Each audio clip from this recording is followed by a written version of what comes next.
Hi guys, this is Anuja and today we are going to talk about the benefits of investing in India from an NRI or foreigner's perspective.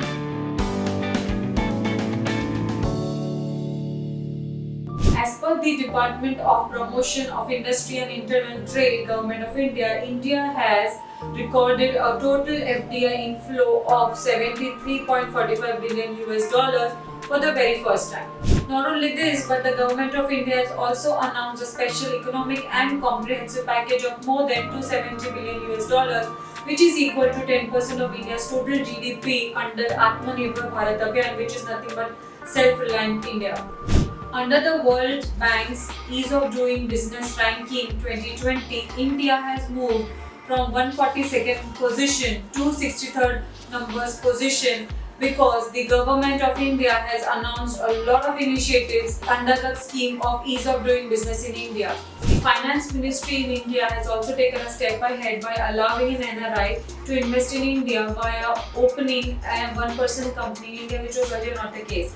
An NRI was allowed only to open a private limited company or a limited liability partnership, but due to the recent amendment, an NRI can invest in India by registering a one-person company in his name.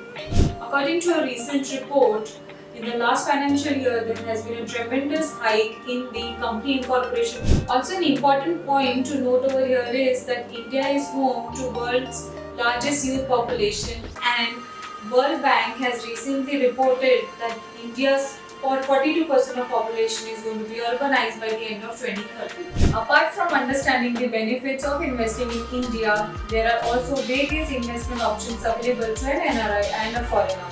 Well, the options are stocks, direct equity, initial public offerings, portfolio management services, alternative investment funding, government securities, national pension schemes, and various others. In order to understand that in detail and in order to understand the income tax exemptions available to an NRI or a foreign shareholder or a company, please refer to our blog mentioned in the description comment below.